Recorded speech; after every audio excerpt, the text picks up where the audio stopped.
It's just a public service announcement. Racial profiling in the criminal justice system, an issue of social injustice.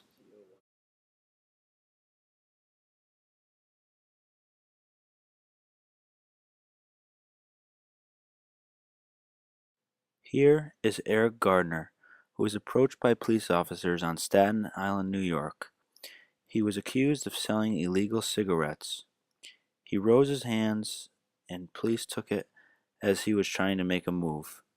At that point, they put him in a submissive chokehold and putting him to his death.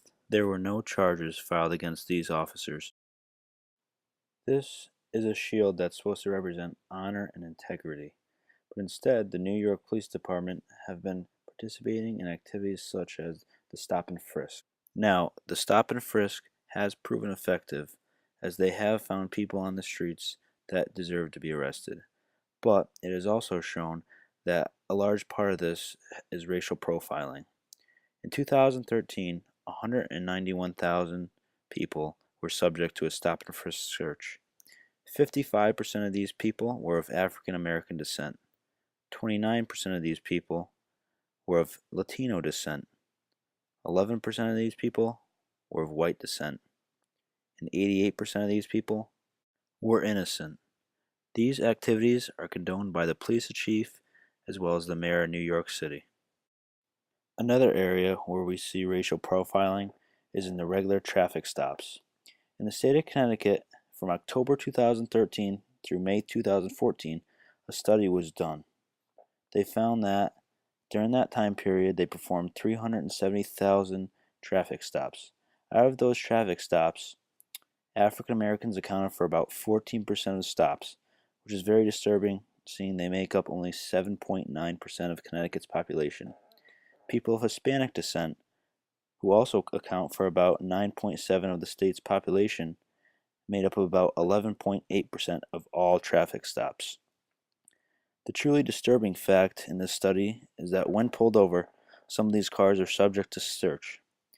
Cars driven by those who were white and whose cars were searched only accounted for about 2.65% of all stops, while African Americans that police search made up for about 5.7% of all stops, and cars driven by Hispanics made up for about 5.37% of all cars pulled over. This averages to about half the people who were minorities who were pulled over had their cars searched. A study shows that if you are of African American descent, you are 3 times more likely for a police officer to use lethal force on you. According to the National Registry of Exonerations, 60% of the exonerations that have occurred since 1989 were of people of minority descent. This just goes to show the discrimination that does exist during the arrest phase as well as the conviction phase. Ever since DNA testing was made available to help prove people innocent, 68% of the people who were exonerated from their crime were of African American descent. All of these facts are very disturbing. You may ask, what can I do to help stop the criminal justice system from racially profiling? As you can see above, there's 2 superstars, John Legend, an American singer, and LeBron James, both wearing 2 different shirts. One saying, "Don't shoot," which is an example of how he's protesting the Michael Brown decision. LeBron James is wearing an "I Can't Breathe" shirt to represent him protesting the Eric Gardner decision not to prosecute the police officers.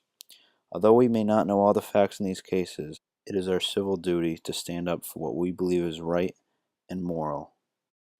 This is another example done in Middletown, Connecticut. It's an example of students from Wesleyan University taking to Main Street and laying in the road to shut down the road and stop business as usual. They did this because they were mad, they were angry, and they wanted to stand up for something that they believed in. This just goes to show that even though we are small and may feel small at times in this large society, a lot of people together with a lot of hard work, we can make a difference. Whether it's wearing a t-shirt or taking to the streets, we must stand up for what we believe in. Because people will notice, and when people notice, we can make change together. Now, back to our regular scheduled program.